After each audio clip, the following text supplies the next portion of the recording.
Hola, buenos días a todos. Voy a hablar en inglés porque es más fácil para mí y para no cometer ninguna gafe es mejor así. Si hay alguno que no comprende, me levanta la mano que yo intento hablar un poco en español. Today I'm going to talk about how to contribute to the Drupal community. My name is Francisco and I'm from Portugal, okay?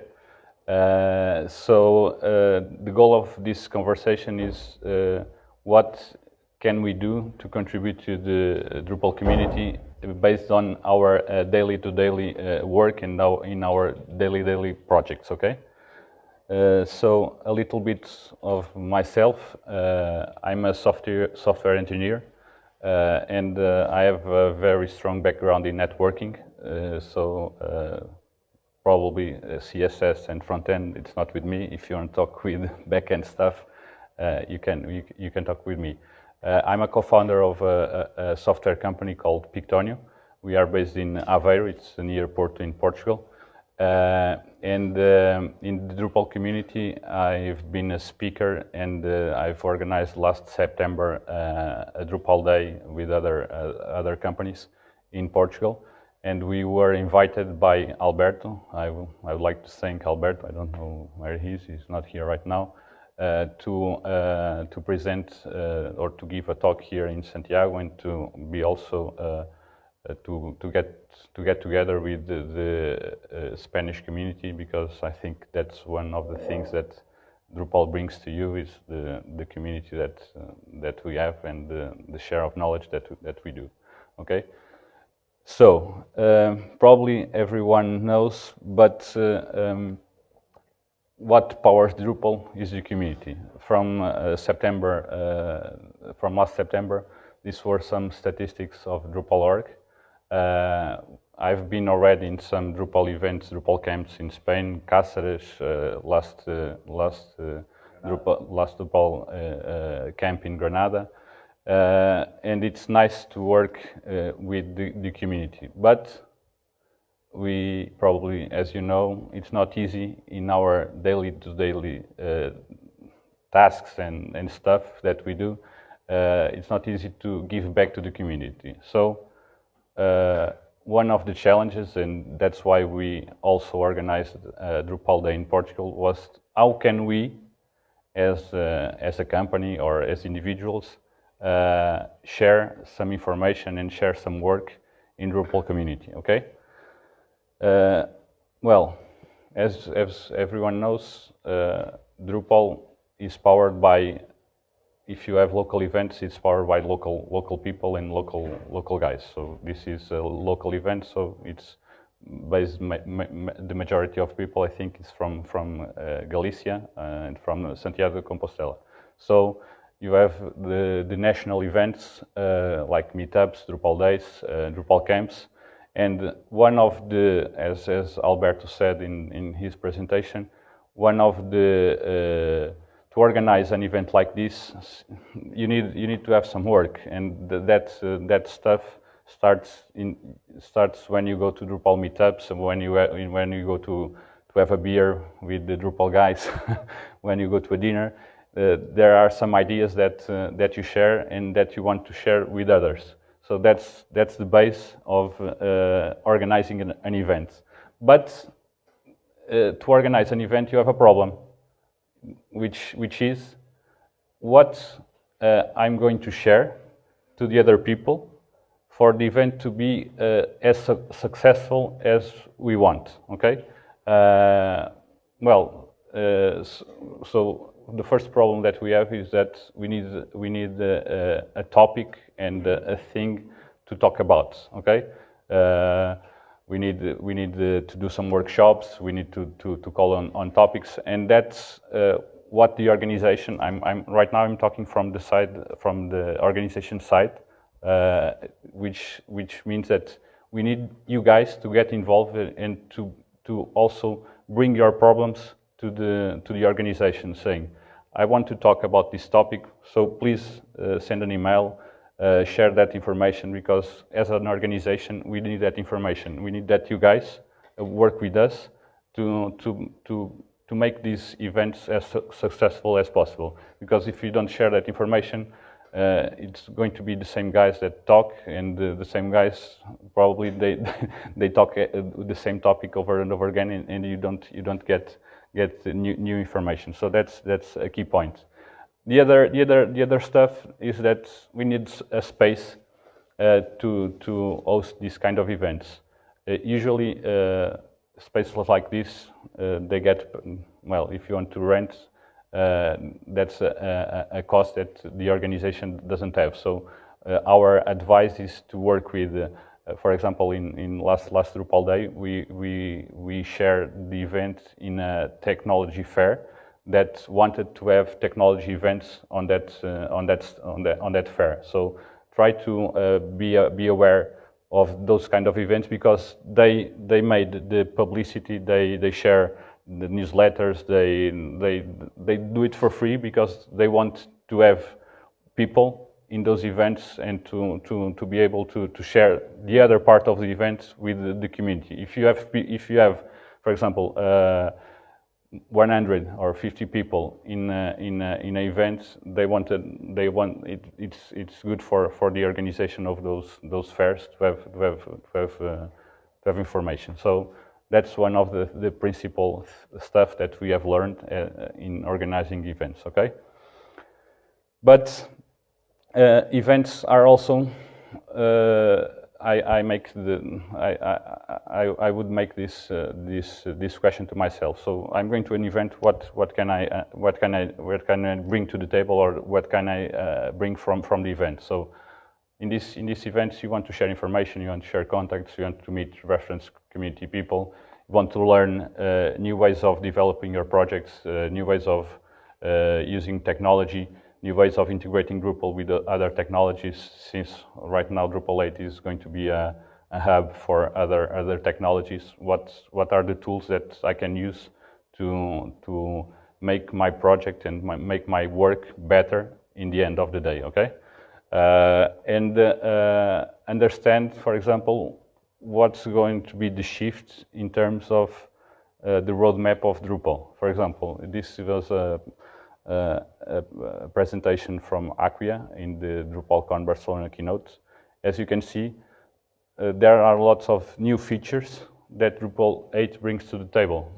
So people wanted on these events to know what can I learn from these new topics and from these new features that Drupal 8 brings to the table. Okay, so the principal thing is get involved in the community. Okay, but as our work in companies, one thing that we need is, if Drupal has a huge community, it's because that guys from other countries and other companies and other places in the world, they share information. Okay, so me as an individual, or me as a company, what can I do to make the community stronger and make the community work better? Creating patches for models, participate in a Drupal forum, support a module. But there's also, I'm going to bring two examples of sharing case studies of Drupal adoption. Okay, what can you do for that in your projects? Okay, so as a Drupal company, you want to work with big projects, because it's there where Drupal, I think, makes a difference in terms of technology and in terms of integrating with other services. So to have that range of projects, you need to have a portfolio. So you need probably to also ask your clients to share some of their adoptions and the case studies and stuff like that. And the other case is as simple as that: write some documentation based on your problems. Okay, what kind of issue I solved, and how can I share that information for everyone else to not be stuck in that thing all over again. For example, 1 day of work I would spend but if I have documentation, probably I would spend less than a day solving my problem. Okay, so in the case study area, we have this is based on our experience. We organizing the DrupalDay in Aveiro. We were working on a project with Portuguese Central Bank, okay, and they are an organization very Windows oriented, but they make the shift on adopting Drupal and open source technologies for managing the web content of the institution, okay? And we implemented there the first Drupal project. The project went well, so we asked them kindly to share that information and what was the problems in adopting Drupal as an organization, because sometimes if you are used to other technologies, in this way big organizations are used to SharePoint and Microsoft technology, okay? Their mindset, so sometimes is completely different in terms of managing content, and the things that you do with Drupal, with SharePoint, you would do it in a completely different way, and usually the business requirements change a lot, mainly because you change technology. Okay, so one of the things that's important is that we are able to make some proof of concepts, to make the shift on technology, on the mindset, because if Drupal is different and it manages contents in a way, people need to understand that to design the project specifications. Because what happens, probably you have that experience, is that people or the project manager or the company defines business requirements, okay? But those business requirements are defined based on a technology. So when you get that document, you need to implement that in an open source. But if the business requirements don't take in account what are the Drupal features, the integration features that Drupal gives to us from scratch, okay? That it's very difficult for you to have a good business requirements document and implement the project according to Drupal features, okay? A simple thing, as I said, it's SharePoint. SharePoint, in terms, not just in terms of business requirements, in terms of development, in terms of implementing the projects, the architecture of the project is completely different, because probably you can scale with SharePoint the same way you can scale with Drupal. Okay, so that's an architecture base that you need to be aware in order to define the architecture of your Drupal project. Okay, so if Drupal is going to integrate with other systems, you need to identify what are the bottlenecks and the pieces that you need to integrate, and share that. In this case, you have to work as a consultant. You have to say, okay, Drupal does this in this way, so don't think that it's going to work with that same approach as SharePoint or other CMS does. So that's one of the key issues that we found working with these organizations. And the last one is that you need to work with a good team that have some knowledge on Drupal, because that will saves that. If you have a team that has some knowledge on Drupal, you will save a lot of time in the future, because if you can design the project and the architecture based on Drupal requirements, in the end, I guarantee that the project can be successful, and you won't have, in the middle of the project, change the architecture all over again because of a bad decision in the requirements process, okay? another way that you can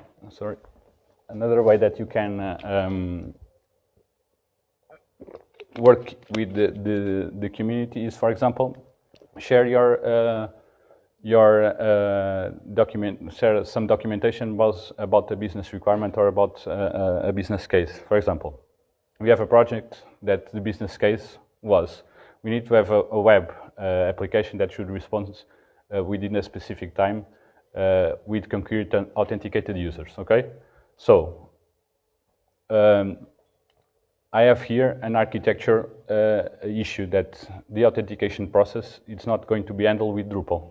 It's going to be handled with an external entity that I don't control. Okay, so could be this bottleneck to my project, and if so, how can I test that and give data for the client to be aware of that? Because what happens is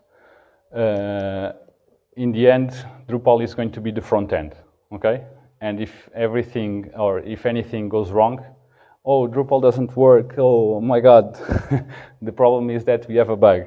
And if you have the information on your side, you can pass that information to the client saying, no, it's not Drupal. The problem is on the integration that you have. It's not configured the right way. It's not handle requests in the right way. It has a bottleneck on number of users and stuff like that. Okay, so in this case, for example, to test that information, we can use external tools. I don't know anyone has used JMeter. Okay, JMeter is a load testing tool. Okay, and what we needed to do is that we need to in this case we need to automate the login process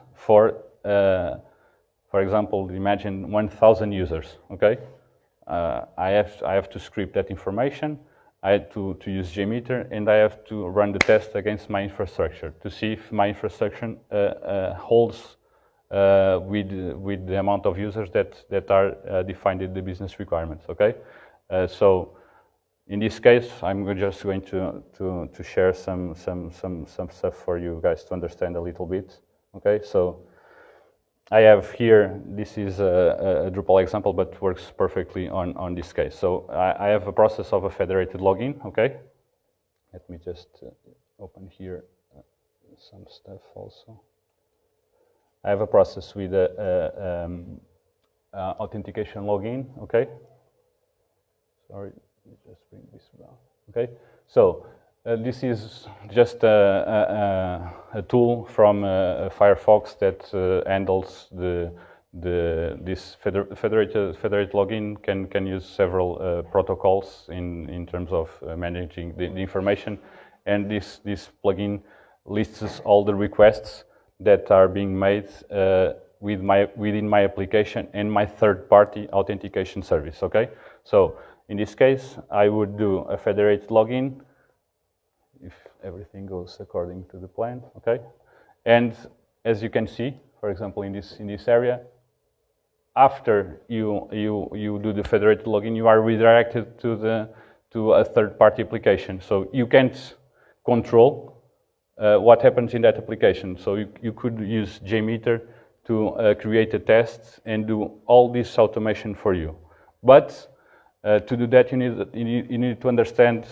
lots of things, starting with what are the header, the HTTP header variables.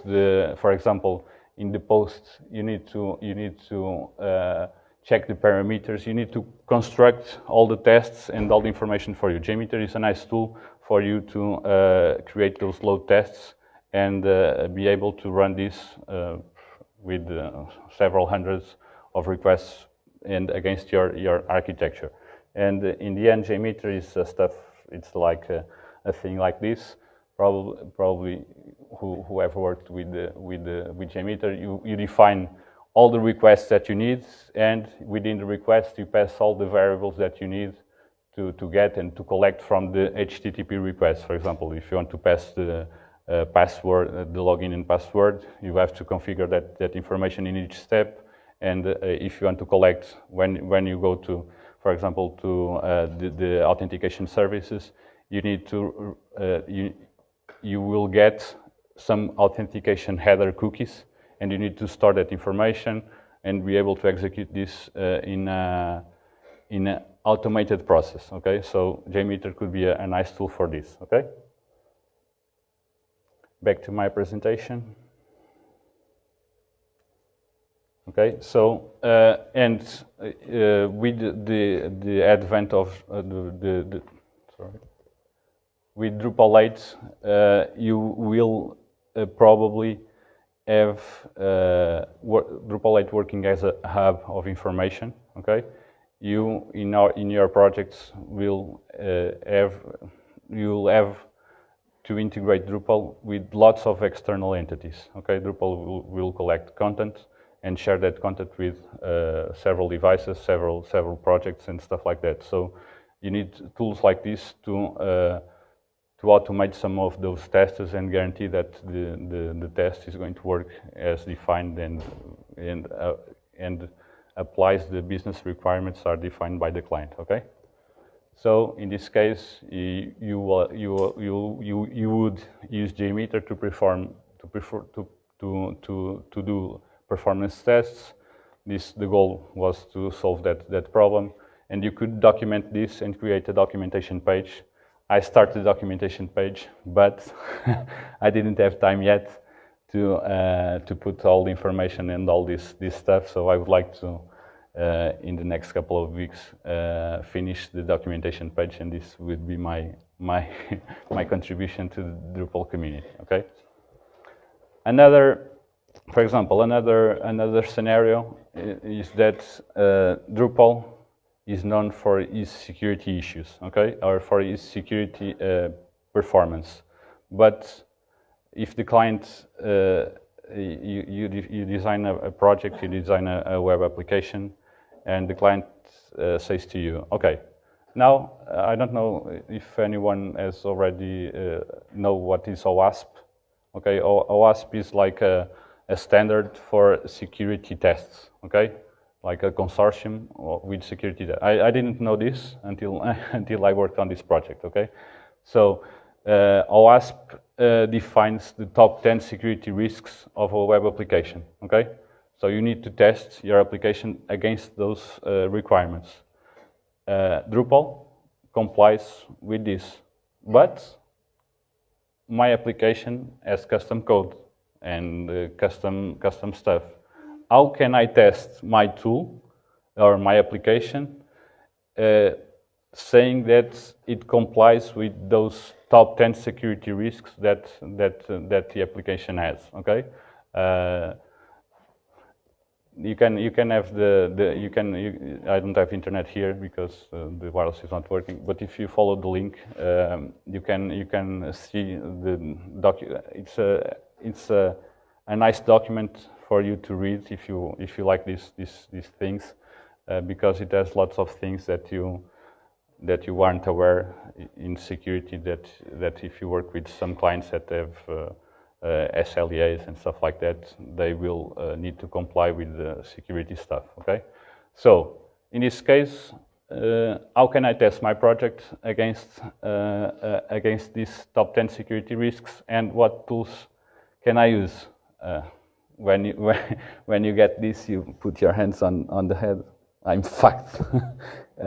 So what can I do to accomplish this?